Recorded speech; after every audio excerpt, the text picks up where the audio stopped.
Real quick, I'm Chris Patterson. I'm a village councilperson for the village of Evendale. I've been leading our working group in response to the events of February 7th. We've asked all of you to come here today so that we can talk about and announce the report that's being released today from 21CP, the internationally and nationally known firm that we hired to do an independent review of the events of February 7th.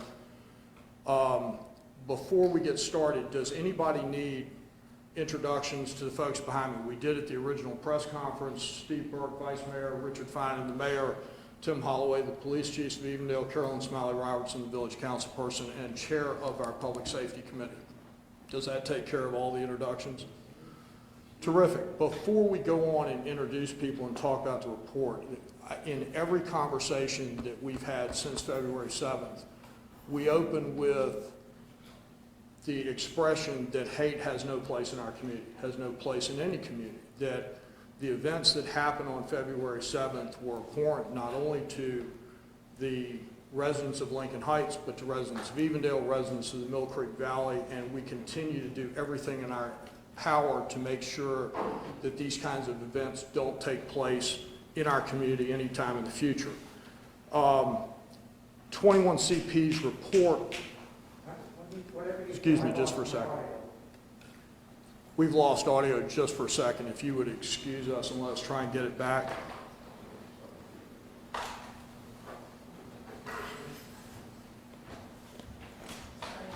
No, thanks, Gene. I appreciate it.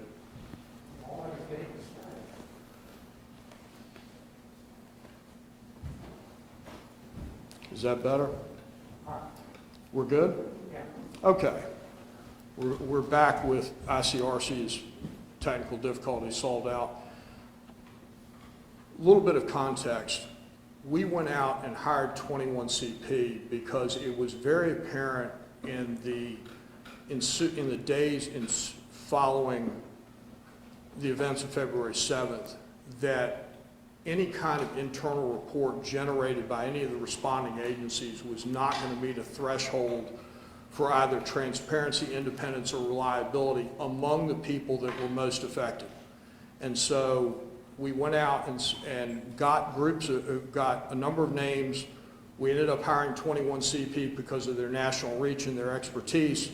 They promised a 90-day release date. This is at the end of 90 days. We are, as a truth in advertising moment, we have exerted no control over the final outcome of the report.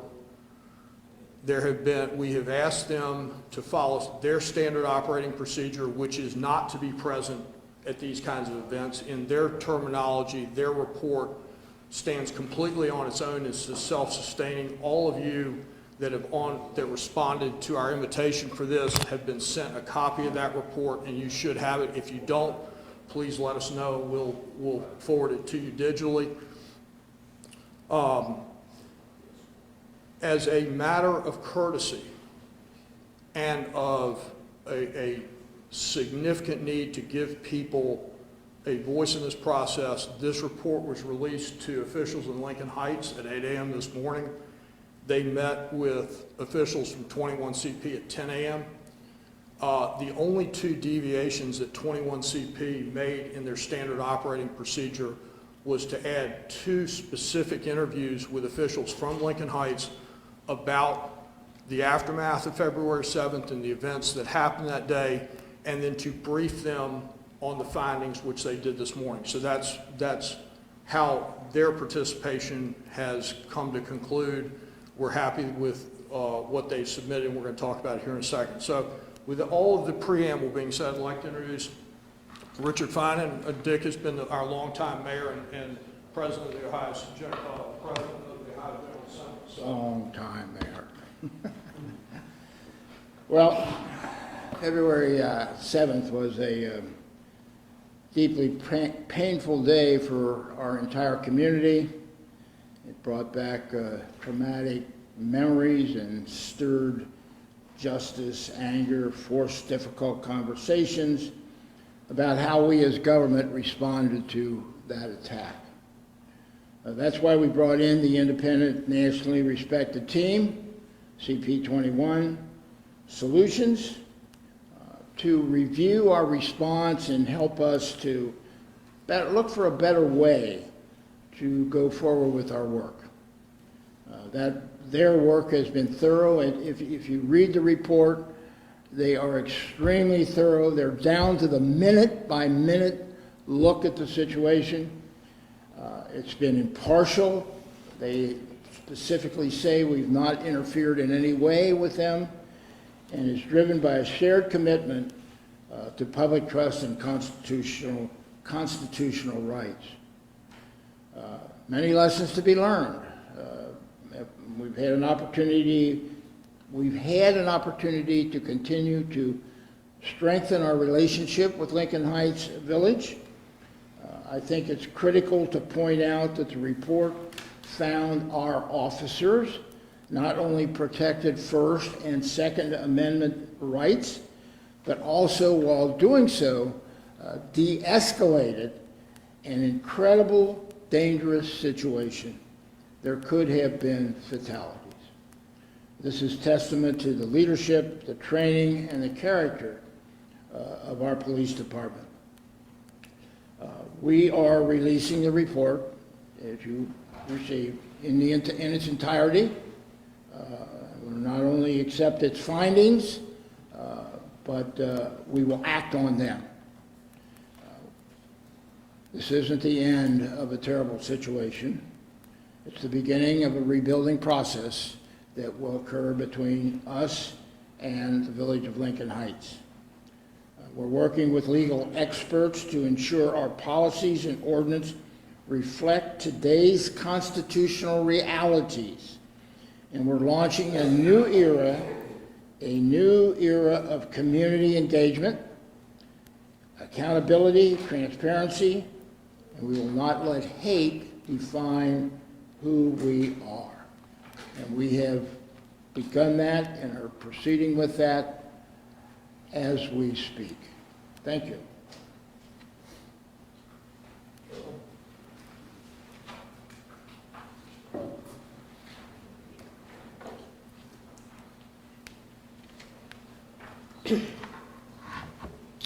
As has been previously stated, I chair the committee that has oversight responsibilities for public safety. And what I'm here to do is share with you the recommendations from the report. I'm only going to read the base recommendation. For those of you who have a copy of the report or have seen it, there's other information indicated in that section, but it is just supporting information for that particular recommendation. There are 8 recommendations. 6 of them apply specifically to the village of Evendale. The other 2 apply more so to Hamilton County departments or agencies. I would also like to reiterate that our purpose in getting these recommendations is that we intend to follow them to the letter, and we'll be setting up a dashboard, if you will, on our website of where we are towards completion of this. We've already started working on many of these recommendations. So without further ado, the first recommendation states that all Evendale police officers should undergo available APATA training in protest management and crowd control. And for those of you who don't know what APATA stands for, it's Ohio Police Officer Training Academy. The second recommendation is that all Evendale police officers should undergo APATA training as well as available specialized training in the constitutional issues police officers face in performing their duty.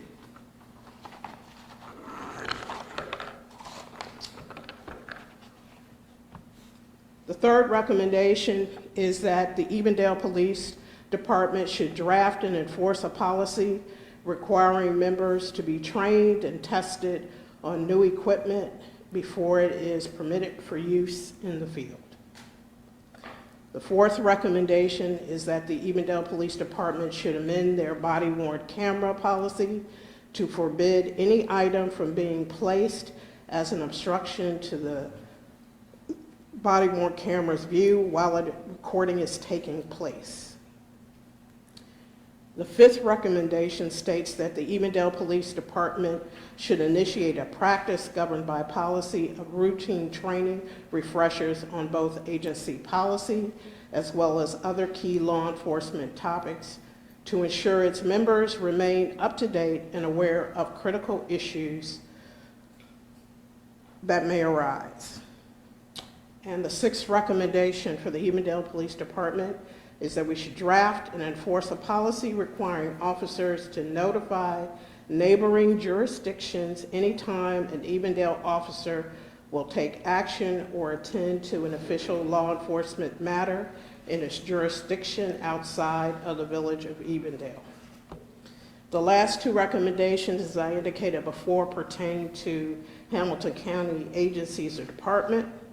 So recommendation number 7 states that the Hamilton County Emergency Communications Center, in concert with the Hamilton County Emergency Management and Homeland Security Agency, should consider developing and implementing a notification protocol for all schools in Hamilton County to be made aware of dangerous situations occurring that may present elevated risk for school populations.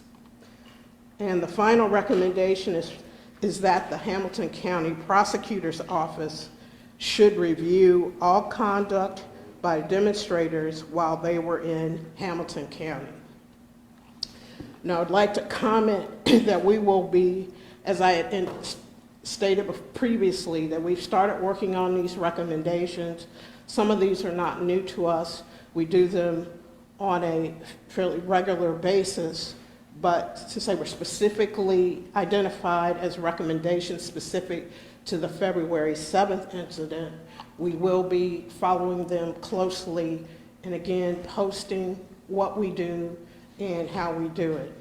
I would also like to say that we will be working with not only Lincoln Heights, but other communities that surround us and or that participated in support on February 7th on addressing what may need to be more than just a change in Evendale's training. There may need to be broader training so that we're coordinated for response.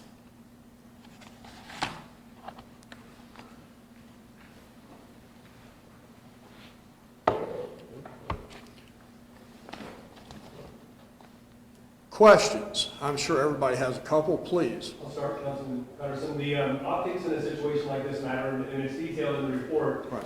Just talk to community members, neighboring Lincoln Heights residents about that 10-day period, and there was a lot of emphasis on that time frame, about communication and trying to get the right messaging out while some wondered if there was any messaging at all and what you'll learn from that.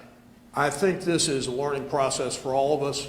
If we could go back as a village and change one thing, it would be our ability in that moment, 24, 48 hours later, to say, we stand against hate, we stand against Nazis, we stand with Lincoln Heights. There's nobody that I've talked to in Evendale, Lincoln Heights, Woodlawn, Glendale, any of the Princeton communities, anybody anywhere, who thinks this was okay, who thinks this is something that is desirable to happen in any part of the world, much less our part of the world. We erred too much on trying to be right. We erred too much on trying to have all the facts. We erred too much on not realizing that we would play this as it went and people would be okay with that. We are profoundly sorry that that 10 days caused as much angst as it did. Having said that, during the 10 days, we were constantly in contact with all kinds of members from all different kind of communities. We were reviewing body cam footage. There's a whole litany of things we did. But again, let's keep the eye on what's important, which is we will do this differently in the future. Can I ask a question? Sure. I came in late, but I didn't hear what action will be taken against the officer that escorted those people in. No, when you read the report comes out and says that largely the officers, in the way in which they behaved, was consistent with current policies and best practices.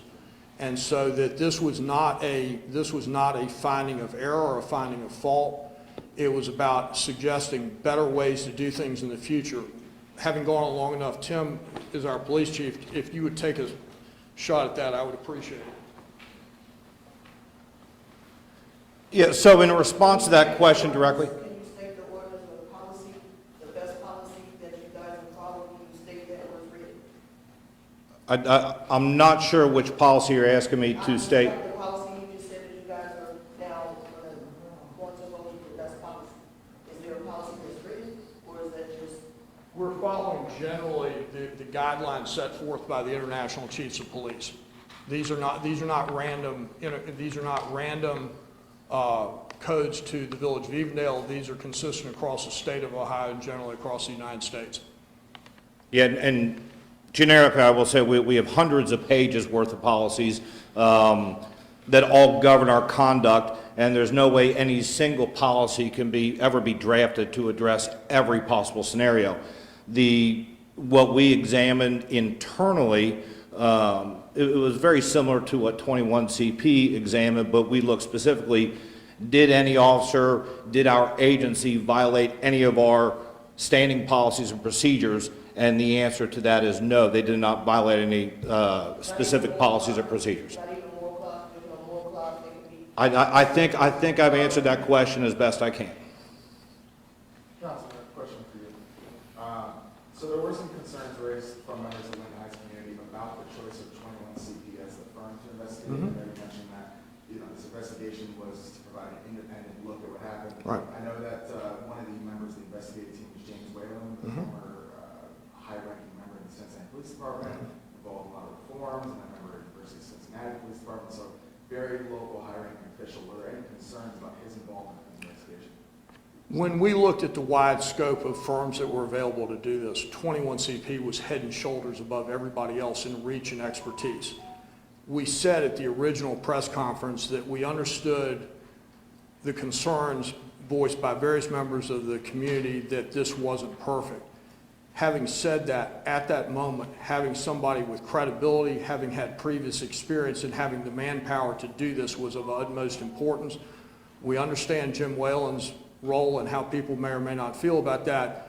To do that, we had Charles Ramsey, who's the head of 21CP, come in and meet with Lincoln Heights officials at the outset of this to assuage their fears. Jim Whalen, in his role, is considered a subject matter expert. He is not considered the voice of 21CP. Councilman Patterson, real quickly, to the previous question, had 21CP said in their report, and after reading it, I did not see this language that Officer X or Officer Y, violated some kind of an ordinance or whatnot. You said at the onset, 3 months ago, you followed the recommendations. Had that been part of the recommendation list, would this be a different point? A number of people across a spectrum of communities have heard me say this in private meetings, so I will say it publicly. We made an absolute commitment to follow the recommendations of 21CP. If they had come out and said, your officers did not follow standard protocol, they violated this law, this procedure, they went beyond their authority in this matter, we would have followed that where that went. That's exactly what you expect from elected officials. You expect us to try and fix the problems. You expect us to take accountability. You expect us to say, this is what we do. What ended up happening was the report said they operated within standard procedures. Are there things that we can all learn from this that we want to do differently? Absolutely. But within the context of the current policing environment at that moment as it existed, this is what 21CP concluded. Something in the report that I found interesting was that 21CP reached out to the Hamilton County Sheriff's Office, and HCSO opted to not take part in the interviews process or any part of this report. Did that stand out to you? Because they were the secondary responding agency in this situation. So what is your response to their? My response is you need to talk to Hamilton County Sheriff about that. That's a tongue-in-cheek. The other part is they're incredibly important. They are the policing agency for Lincoln Heights. Their involvement in their assessment of this is critical. I understand from talking to them, there are some legitimate reasons why they could not participate. They'll be happy to share those with you when you reach out to them. What type of outreach does the village plan to do in terms of the residents? As you can tell, that not everybody is satisfied or will be satisfied when they read this report. So what type of community relation building will there be to answer any questions that folks who maybe aren't here or won't see these reports will have? Well, first of all, our hope is that everybody reads the report in its entirety, because I think that there's more information than we could possibly convey right now in that report that may address some of the questions that are being asked. We have been reaching out to various communities, various representatives in various communities, and will continue to do so on whatever level we need to do that. We've previously brought together the leadership in conjunction with the Princeton City School District Board, brought together the leaders of the communities and talked, and we have a follow-up session scheduled actually this week on that. And so our emphasis was to address child safety and trauma first, because we felt it was important. Children are our future, and we need to make sure that they are protected. We will continue to do that. I personally have talked with representatives in virtually every community in the Princeton School District, and will continue to do so. And if there are other people that would want to talk to me, I'm more than willing to. We're very serious about following through on the recommendations. We're very serious about being transparent as to what we have done, are going to do. This is not the end. This is the start of us looking at things. We want to build better relationships. That's one thing we found out. Our relationships with some communities was not as strong as we originally thought it was, and we have addressed that and will continue to do so. And how do you plan on updating the community as you all are held accountable and changes are made? Well, as it relates to, well, there are already processes in place, if you will. First of all, we have a working group of council. We've an established forum with the leadership throughout the communities that comprise the Princeton School District. We have on our website a page specifically devoted to February 7th, the response post February 7th. We also have regular community meetings and council meetings. We've had Lincoln Heights residents at our council meetings and where there are concerns, where they raise concerns, we reached out and talked to specific people about what their concerns were and what we could do to address that. And we will continue to do this once this report is digested by people and they have questions. If there's a different kind of forum that indicate should happen, we'll do that. When do you anticipate that dashboard that you mentioned going live so that people can actively track? Okay, I don't want to give you the wrong answer, so attorney, isn't it up already? Or you want to speak to? So while you are all, my name's Steve Burke, Vice Mayor, and while we were all in here, it went live at 1 o'clock. Okay? Got it. So, and we'll keep it updated as we go along in tracking the 8 different items. Well, primarily the 6, because we can't really track unless we have feedback from Hamilton County. Okay. In the report, there was something that said that, it's up to the prosecutor's office, their discretion to file any charges based on something, posting signage on the overpass. Is that something that you guys are going to be seeking from the prosecutor's office? Twofold. There's also some reports that were filed by the demonstrators. Theft was one of them. Are you guys going to be pursuing those charges against the community members? What's going to happen with that? So in relation to the prosecutor's office, I spoke to the prosecutor's office this morning. They received a copy of the report this morning. I believe initially with this incident, once we hired 21 CP, the prosecutor's office indicated they were going to wait and see that final report before they made their decision. So they now have that report. They will be reviewing all that. And yes, there was a theft report filed here by one of the Nazi demonstrators. That is still considered to be under investigation until the prosecutor's office makes a decision on whether or not the filing of charges is appropriate. So on the legal findings, where the analysis and recommendations is that nature, they still going to pull on, are these legal recommendations going to the Hamilton County Prosecutor's Office in the sense of not to sway her, but to give them your sense of what is the legal findings of these matters? Those aren't our findings or analysis. Those are the findings and analysis from 21CP. But now that, but 21CP Solutions have now stamped these, even they'll now approve these, correct? So now you're saying they're not yours. As 21CP Solutions, hold on, I just got off my train of thought. As 21CP Solutions says that these legal issues, such as hate speech, is one of them where they clearly said it was nothing of the issue of hate speech, which once again, we're not talking about a person in the right, it's an issue of assault and threatening at that point, but there's nothing to be questioned about here. There's a multitude of things that we brought up on the Ohio Revised Code issue, especially when it comes to the box cart issue. And Let me do, Mr. Sanders, you bring up, this is simply 21CP's assessment. Wait a minute, hold it. 21CP's assessment of how the legal framework affects their report.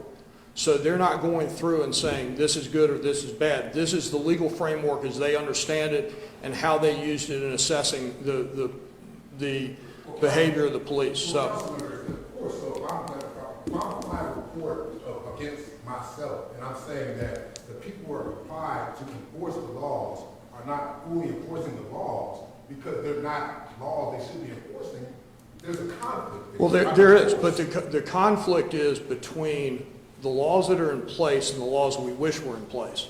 One of the other things we're doing, and we, hold on, guys. That's what I'm saying. If you don't cite the Ohio Revised Code that we've already established. But this is my point. This is 21CP's report. This is the report they prepared without our guidance. This is how they chose to frame the issues as they saw fit.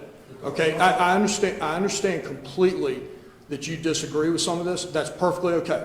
I didn't say I disagree or not. I had a question on the legal findings in here. Is this what Evendale stands on? This is what Evendale is The thing that we're absolutely committed to is going through the report and taking away the most important things that we can change that make a difference, regardless of what those are.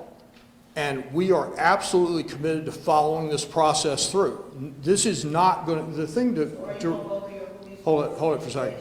The thing, hey, we're good. Who are racist people hiding behind a bag. That's Okay. important to us. All right. But while you say you protected our children, let us protect our children and let the police protect us. Okay, gang. So you keep, I just don't understand, say what it is. This is what we do. Okay. We need to know that any policeman hold on just for a that has second. that they are not a white supremacist. They do not support that they will not export that into any community. I understand That's that. what we need. We need to know Okay. that we are protected, that we will not be retaliated against or shot dead because the police hide behind a badge and the police department do not, what you call it? All right, gang. When you look into a person, when you investigate, when you go on my Facebook and see what type of rigmarole I had did if I would have shot up the place, look at the police officers in the way that you look at every other human being. Gang, we're gonna look. You see what I'm saying? Look, All we're I'm trying to say very. is, We are trying very hard. We are trying. I'm Look, leaving. I told you I'll leave now. You don't have to follow me out. hold it. I'm One leaving. of the things, Continue this, y'all news thing. I thought we were all one of the asking things questions, that's everybody really- else asked questions, and then get One of the- escorted out. And one of the- because this is what's happening across This is- America. We all need to learn to think for ourselves, look, because here's they part want us of- to believe what they say and not what's real. This is happening all across America. They are hiding behind these badges, killing our children, killing our people, and we can't even speak to say, will you stand for us? This is wild. Okay. It's wild. okay. Folks, we have talked about how we're going to do this, about the steps we're going to take going forward. We're going to wind this up. Thank you very much for your attendance. We really do appreciate it. And we will be in touch with you in the future about new developments. Thank you. You have to call it officer. I asked you a simple question on the legal findings and you run away. Counsel, this is me. This way, sir. We've got some other stuff we've got to take care of. We will be in touch. So, I don't even get acknowledged. I'm just telling. I didn't break it. That's a question. Durant, you. I just want to introduce myself.